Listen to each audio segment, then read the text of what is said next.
Señor, toma mi vida nueva antes de que la espera desgaste años en mí. Buenos días, estamos retrasados. Bueno, yo he publicado unas catequesis, 32 catequesis para preparar niños a la primera comunión, después de que gasté muchos años echándome porque estos pelados entienden, como ustedes saben, el cuento de los murciélagos es verdadero, ¿sí o no? Sí. ¿Se acuerdan? No lo contamos. Estoy aquí.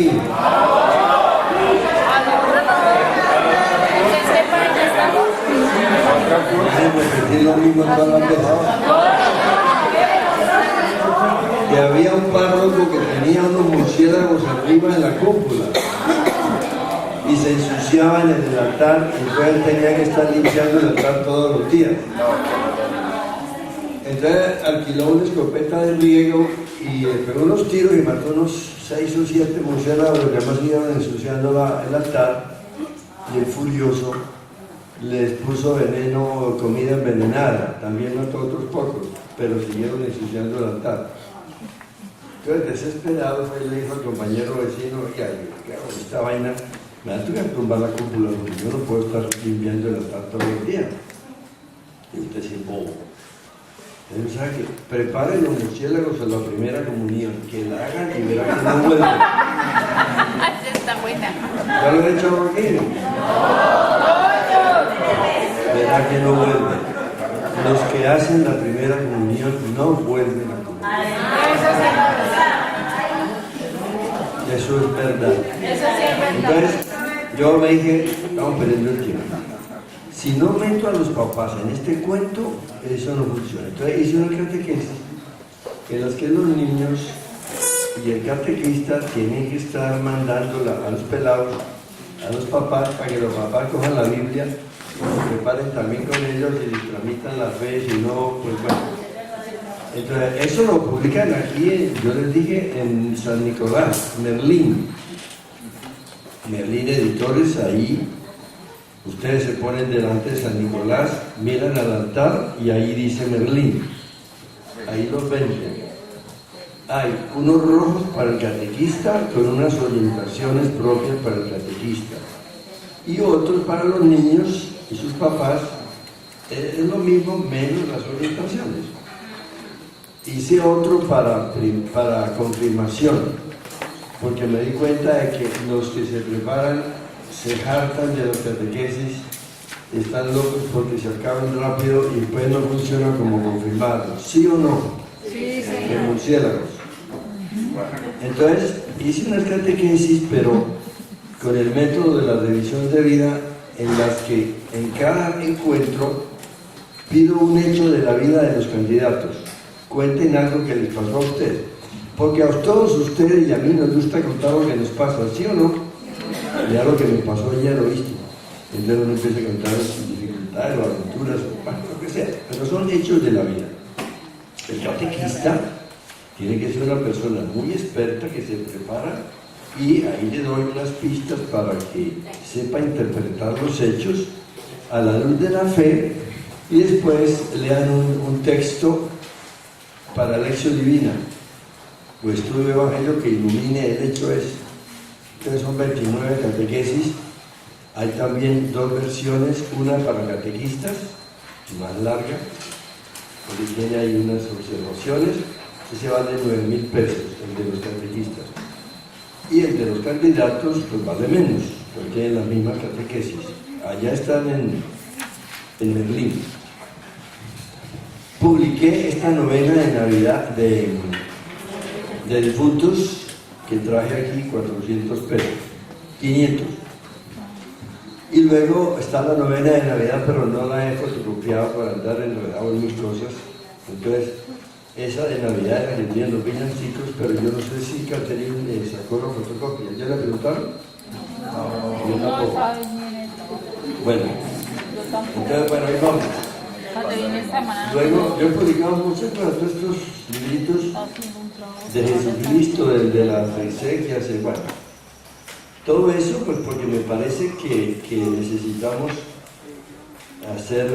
expandir el anuncio del reino de Dios lo más que se pueda y que llegue a todos los que están buscando, ¿no? Los que buscan. Bueno, muy bien. Hoy estoy maloso. Vamos a la página 57, ¿sí?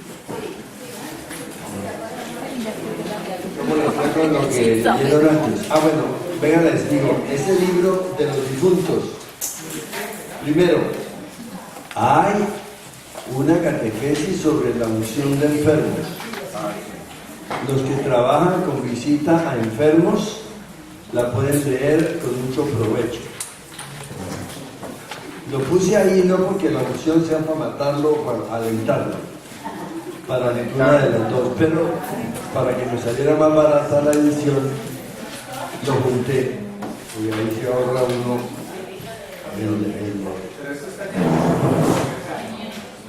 no, lo que cuento ya nos enterramos ahí. Después sigue exequias cristianas, pero exequias cristianas es un estudio que yo ya he hecho primero con un profesor que tuve sobre cómo apropiarme mi muerte, cómo sabiendo que voy a morir, cómo la hago mía. Ahí está, en ese, el verde, el que trae hoy. ¿Ya lo compró? Ese. Claro. Después de ese artículo siguen una serie de preguntas. ¿Cómo ven los musulmanes el más allá? ¿Cómo ven los judíos el más allá? ¿Cómo los egipcios? Todas las religiones se han inventado, porque lo que el hombre no sabe se lo inventa, se lo imagina y se equivoca. Entonces, son puras equivocaciones realmente. Hasta que no llega Jesús, no se hace un luz sobre eso. Entonces yo pongo de todas maneras lo que nosotros, lo que toda la gente dice. Después hay unas preguntas interesantes donde hay tipos que denuncian una pastoral del miedo que nos infundieron a nosotros, a mí. Eso no sirve, ni lo hagan ustedes, asustar a los demás para que cambien. Entonces eso es estúpido. Yo tenía un hermano mayor en mi pueblo que llegaba tardísimo por la noche, llegaba a las 9 de la noche, tardísimo, en ese tiempo pues. Entonces mi mamá y mi tía Mercedes decidieron pegarle un susto. Entonces cuando llega a las 9 de la noche yo me voy a poner un vestido, y cuando ahora le voy a hacer alguna cosa para ahí bien. Y resulta que cuando mi tía Mercedes se puso el vestido ese que estaba guardado para allá, mucho ahí, le picó una alacrán que tenía el vestido. Y entonces eso, el alacrán lo pica a uno y ya la lengua la pone toda una bola. Y cuando mi hermano llegó, encontró fue la tragedia del piquete de la alacrán ya no sé. Ahí sí se asustó.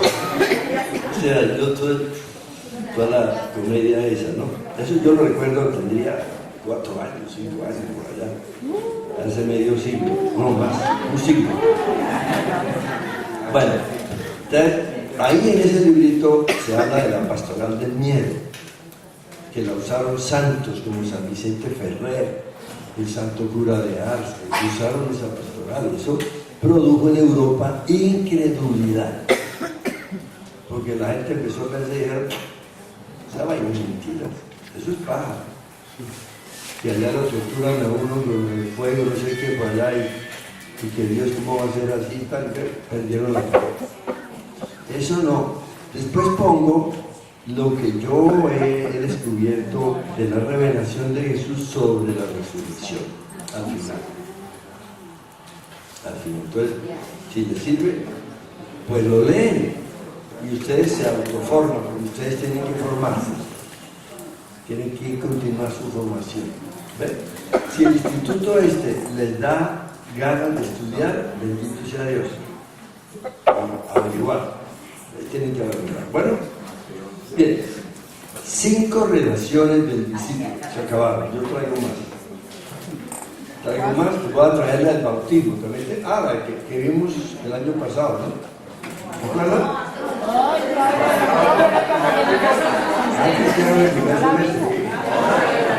Ya la vimos en el bautismo. No, pero la del bautismo sí la vimos. No me digan que no la vimos así. A mí sí me muero, pues. Puedo traer más. Claro que lo puedo traer más. Yo no sabía que podía suscitar interés, pero bueno, allá tengo más tarde. Que no me caben en la gallina ese. Bueno, entonces, aquí hay 5 relaciones del discípulo, ¿ves? 5.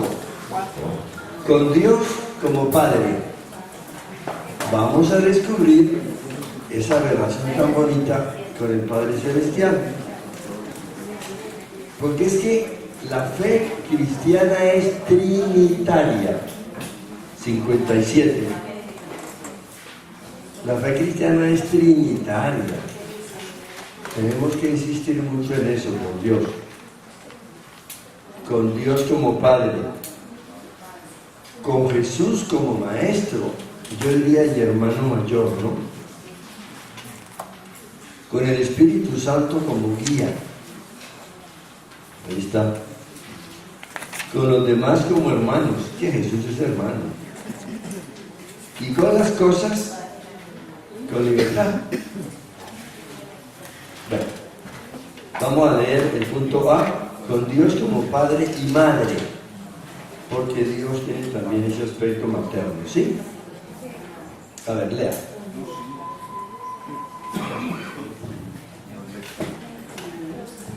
Los judíos se relacionaban con Dios de una manera tan respetuosa que llegaban a la frontera del temor. Así, si encontraban en la Biblia, por ejemplo, en la creación, y dijo Dios, hágase la luz, y la luz fue hecha. Los judíos leían, y dijo, palabra. Y se quitaban,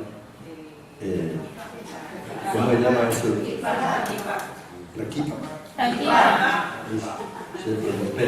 Y dijo, palabra, nunca pronunciaban Yahvé, por respeto. Hágase la luz y la luz fue hecha. Y vio palabra que todo era bueno. Por puro respeto nomás a la palabra, al nombre de Dios. Bueno, luego ellos tenían una serie de purificaciones. Por eso, en el Antiguo Testamento, los pecadores y los malvados están perdidos. A mí me choca en algunos salmos realmente en que no hablan sino pestes de los pecadores. Y Jesús andaba con ellos. Entonces uno a ver qué, se puso todo al revés. Por ahí estuve buscando yo mientras preparaba esta clase el Salmo 109. A ver, eche liberar.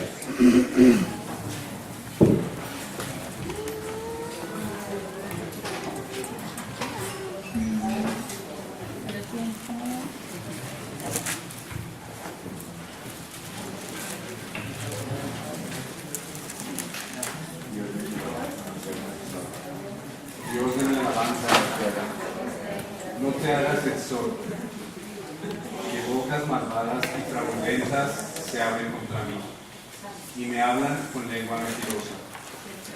Me cercan con palabras odiosas, y me combaten sin motivo. En pago de mi amor me denuncian, aunque yo rezaba por ellos. Me devuelven mal por bien, y odio a cambio de amor. Nombra contra él un malvado, que un acusador se ponga a su derecha. Cuando sea juzgado, salga culpable, y su apelación se resuelva en condena. Que sus días sean pocos, y su empleo lo ocupe otro. Que sus hijos queden huérfanos, y su mujer viuda. No, eso le decían todos los males a los pecadores, pues eso siga. No, entonces ustedes siguen con ese salmo, a mí eso nada más me llenan de pereza, pues. No, cuando topo con un salmo de eso, digo, no, esto sí, ¿quién se va a meter a leer este salmo? A veces Pone frasecitas así dentro de otros salmos. Castígalos, Señor, que se acaben los malos. ¿Eso para cuándo? Porque la espiritualidad del Antiguo Testamento está marcada por la ley que hace purificarse. Estuve preparando la clase del otro grupo y resulta que estamos viendo el buen samaritano, ¿se acuerdan? Y que cuando lo dejaron medio muerto, ¿pasaron quiénes? Pues dice el autor que ellos venían del templo y que ellos no querían ser impuros y contaminarse tratando un herido y sangre. Entonces ellos por amor a Dios, por piadosos, le sacaron el quite al... ¿Ven? Ustedes ven la diferencia entre el Antiguo Testamento y el Nuevo. Es que es increíble. Para que no tomen todo como tan a la pie dentro del Antiguo Testamento, ¿oiga? Para que el Antiguo Testamento lo viene con lupa. Bueno, leamos el último párrafo. En estas circunstancias.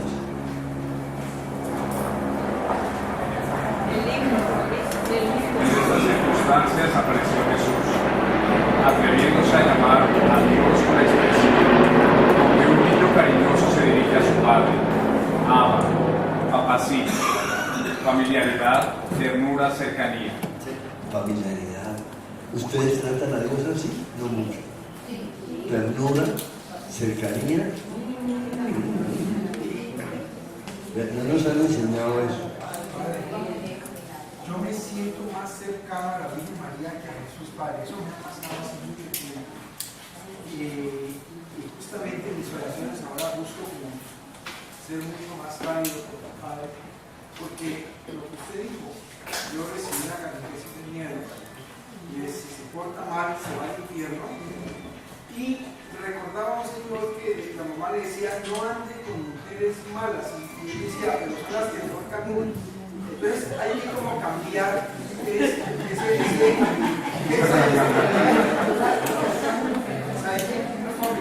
Y esa pastorada, esa pastorada tradicional no tiene una lástima. Y ha formado es católico mediocres. Entonces ven la masa de católicos. Los narcotraficantes, políticos, ladrones, la gente son católicos. Vaya, los 89 grados que ponen bravos. Siempre hay que ir a la iglesia para rezarle a la Virgen para que me vaya bien. ¿Sí? Eso no es por Dios. Esa no es la fe. El seguimiento de Jesucristo. Pero no se lo digan así como descaradamente. Más bien preocúpense a ver a qué horas ustedes les anuncian la persona de Jesús y los entusiasman por él. Si no, no hay salida.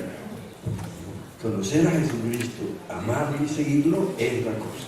Bueno, bien. Página siguiente.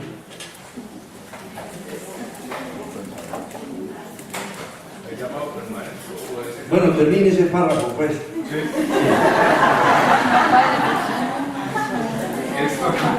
Esto sonó a provocación y a falta de respeto. Pensaban, o que era el atrevimiento grosero de una absoluta confianza en Dios, o la herejía más grande que hubiera surgido en la religión de Israel. Y lo peor, así enseñaba a sus discípulos. Ah, caramba, ustedes traten a Dios de Padre. Es que Abba es la palabra que el niño le dice al papá en los brazos, allá en Israel todavía. O Imma, mamacita, mamita. ¿Sí? Bueno. Bien. Segundo párrafo de la página siguiente. Un discípulo de Jesús es aquel que se relaciona con Dios como un hijo amado porque ha percibido su amor incondicional. No puede haber discípulo de Jesús que no viva la relación filial con Dios, su Padre. Y, naturalmente, no se trata de saber que nos ama, sino de experimentarlo en todo momento y circunstancia de la vida. En ese libro de los muertos hay un testimonio de un obispo de Francia que duró 2 años muriéndose. Entonces descubrió, dijo, me tocó el ministerio del sufrimiento. Bueno, entonces dijo, bueno, entonces voy a sufrir. Y se dedicó a sufrir con amor, es un santo. No lo han canonizado todavía, pero ahí está en eso. Entonces, cuando le decía, bueno, y usted no le da como raro morirse. ¿Por qué? Miedo, pero ¿por qué? Ir hacia aquel que es la bondad misma, el que envió a su Hijo único para que lo salvara, debe ser fantástico. Aquel Dios que, bueno, y empieza a condenar a este Dios, Dios, pero ¿por qué me va a dar miedo encontrarme con él? Al contrario, qué dicha. Y San Juan de la Cruz, un místico, voy a hablar de él, dice, hablando de la muerte, descubre tu presencia y máteme tu vista y tu hermosura. Mira que la dolencia de amor que no se cura, sino con la presencia y la figura. Descorre el velo. Entonces, San Juan de la Cruz, estos deseaban morirse, como mi papá, pues, también.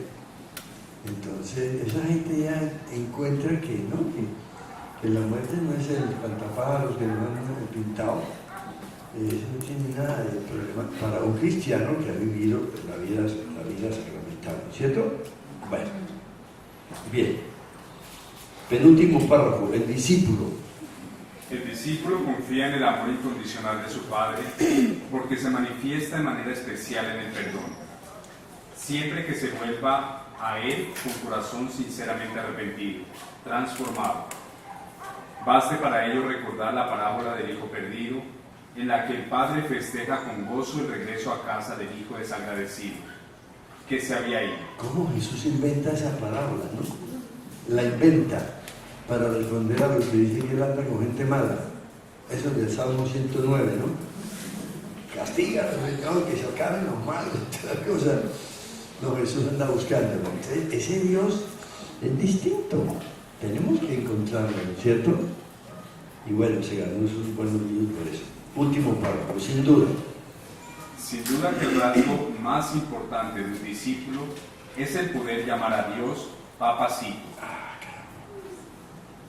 Aunque se cumplieran todos los mandamientos o se trabajaba horas extras en la viña del Señor, aunque se sirviera a los más necesitados o se ostentara un título eclesiástico, si no se vive como hijo amado de Dios, de ninguna manera se puede considerar discípulo de Jesús. Bueno, ustedes cada uno en su oración pregúntenle al Señor, al Padre Celestial, cómo pueden hacer ese descubrimiento de que Él es nuestro Padre y Madre. Madre nuestro que estás en el cielo, santificado sea tu nombre, ¿no? Es todo eso, todo lo que significa el amor de nuestros padres. Eso es Dios, el Padre Celestial. Y no, es que nosotros estamos muy condicionados porque cuando pensamos en Dios Padre, pensamos en un viejito con barba, como lo han pintado así, ¿no? Que andamos con imaginaciones que nos friegan la vida, pues se atraviesan ahí y no es un viejito con barba, un viejito, y después tiene a Jesucristo aquí en las piernas crucificado y una palomita encima. ¿Qué palomita va a ser el Espíritu Santo? Pues eso es lo que dice el bautismo de Jesús, pero no sé, y que eso es una paloma. Bueno, con Jesús como Padre y Madre, perdón, como Dios, con Jesús como Maestro y hermano mayor. A ver.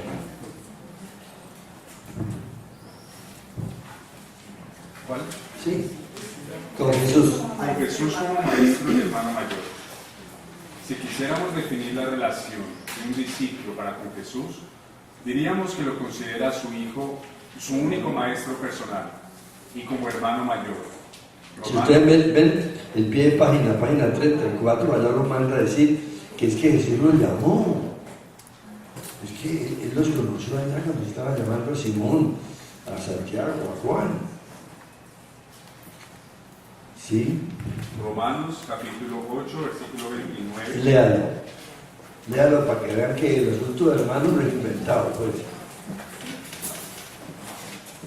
Y otro busque Hebreos, para que andemos rapidito. Hebreos 2. Romanos 8, 29. Y Hebreos 2, 10 al 18. A los que escogió de antemano los destinó a reproducir la imagen de su Hijo, de modo que fuera él el primogénito de muchos hermanos. El primogénito Jesús de muchos hermanos, caramba. Eso lo explica mejor en Hebreos 2. Es un texto muy largo, entonces no podemos leerlo todo, pero yo les doy las pistas, vean. Hebreos 2. 2.18. 2.10. Al 18. En efecto, convenía que Sí. Convenía en verdad. Sí.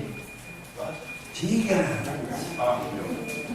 Convenía en verdad que aquel por quien es todo y para quien es todo, llevara muchos hijos a la gloria, perfeccionando mediante el sufrimiento al que iba a guiarlos a la salvación.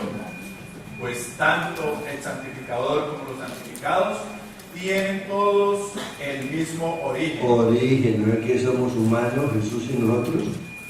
Por eso no se avergüenza de llamarles hermanos. Hermanos. Cuando dice, anunciaré tu nombre a mis hermanos. bueno, sigue en el 14. Por tanto, así como los hijos participan de la sangre y de la carne, así también participó él de las mismas, para aniquilar mediante la muerte al Señor de la muerte, es decir, al diablo. Bueno, después, él dice que no viene por los ángeles en el 17. Por eso tuvo que asemejarse a todos sus hermanos para ser misericordioso y sumo sacerdote, fiel en lo que toca a Dios, en orden a expiar los pecados del pueblo. Bueno, cuando ustedes oigan leyendo a alguien un texto, no se priven de leerlo ustedes mismos con sus ojos. Porque claro, si el otro día empiezo, digo, entonces ya me pongo a buscar. No, búsquelo. Búsquelo y fíjese, porque es que leyendo la Biblia con los ojos propios, uno la graba mejor y se va teniendo en cuenta eso. Disculpe entonces, los cristianos, o sea, protestantes, hablan de los hermanos de Jesús y que por eso la Virgen fue una cualquiera, ¿sí? Pero entonces aquí es donde Jesús está aclarando a quiénes se le llama hermanos. ¿Sí? Es que los protestantes no estudian Biblia en serio, tienen que abusar en textos. Miren, conocen textos, pero si la Virgen María hubiera tenido más hermanos, ¿ustedes creen? Más hijos, ¿ustedes creen que cuando en la cruz se le dice a Juan, he ahí a tu madre, y he ahí a tu hijo, y dice, y desde entonces se la llevó Juan para su casa? Si hubiera habido más hermanos, un momentico, esa es mi mamá, usted queda allá. Está pendejo. Entonces, claro, esas son elucubraciones de esto, en vez de perder la cabulla, pues. Los protestantes, la base de ellos, ¿cuál es? Que los llaman hermanos, que dicen los hermanos de Jesús, pero los judíos llaman hermanos a toda la parentela, primos, tíos, sobrinos. Pero, padre, ¿cuál es la columna vertebral de la base del protestantismo? Porque, por ejemplo, lo que yo más escucho, porque yo un tiempo estuve allá y estuve en la secundaria, es que para mí siempre se hablaba de la consigna. Y la consigna era consigna en la cuenta tal. Pero entonces yo quiero, pero es que todo el tiempo te escuchaba de plata, la semilla, pero yo quiero que usted me explique, padre, perdóneme ya que llegó el tema, la siembra, que el pacto. Yo, la verdad, yo veía a Dios dinero ahí, y yo se lo decía a ella al final, no, yo aquí yo puedo escuchar una predicación de Dios dinero, pero los fundamentos con los cuales nace el protestantismo, ¿cuáles son, padre? No, Lutero empezó muy bien, Él tenía razón cuando él empezó. Lo lamentable es que en ese tiempo el Papa de Roma andaba enredado en paseos, cacerías, banquetes, miserias, pues, porque eso estaba muy dañado. Realmente Lutero empezó criticando las indulgencias. En la Basílica de San Pedro, que era ya tan bonita, nos costó el protestantismo, porque claro, publicaron una indulgencia plenaria, el que eche limonita, y el que lo encargaron de predicarla al Tercel, fue un padre dominico, lo hacía muy grotescamente, parecido a lo que usted está diciendo. Si ustedes echan una moneda cuando tintinean, ya sale el alma del purgatorio. Como hay ponen una peleada. Entonces Lutero empezó criticando eso, con toda razón. Pero el Papa Julio II no le paró bolas por estar en eso que les digo, cacerías, fiestas, banquetes, en fin. Y el siguiente tampoco, porque eso era un palacio de lujos y de mundanidades, estaba muy dañado. Entonces ahí empezó bien. Después se tensionó todo y ya no hubo diálogo. Entonces le fue la mano. Entonces Lutero se paró para el otro lado y empezó a negar ya los sacramentos, la reconciliación, todos los sacramentos menos la Eucaristía. Inclusive llamaban la Eucaristía que no era, que era el cuerpo de Cristo, sino impanación. Llamaba él eso la impanación. Padre, ¿por qué le hago esta pregunta? Porque hay niños que van a la catequesis y el domingo tienen, entre semana se da la posibilidad de ir a la Santa Eucaristía a los chicos. Pero el domingo los papás o los abuelos o los tíos lo llevan a un culto.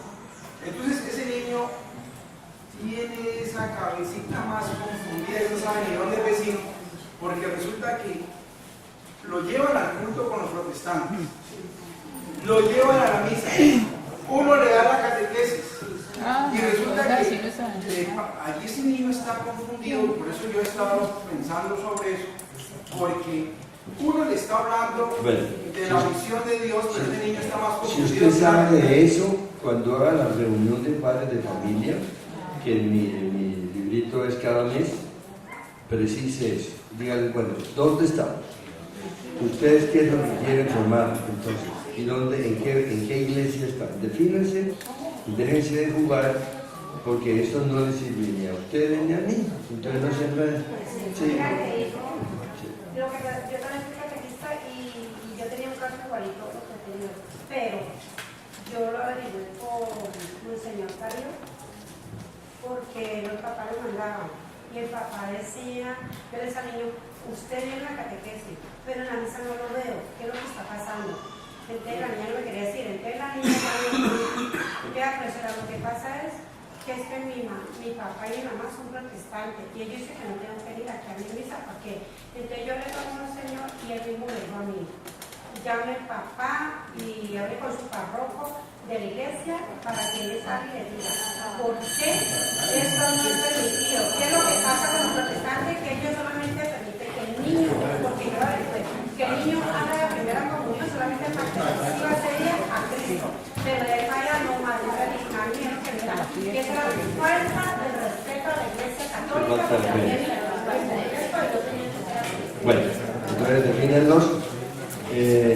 ¿Dónde está la pregunta? Es que además hacer la primera comunión les permite otra fiestecita, ¿está bien?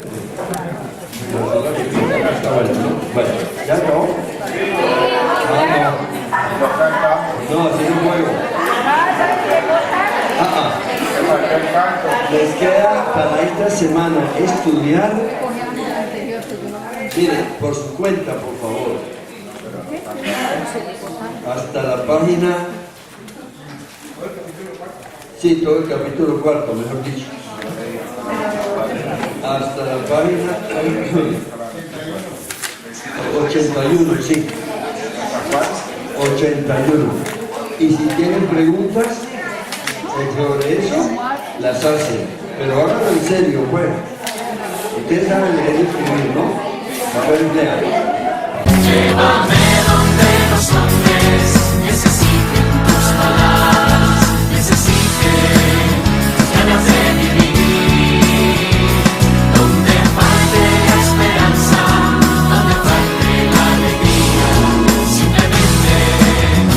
saber de ti.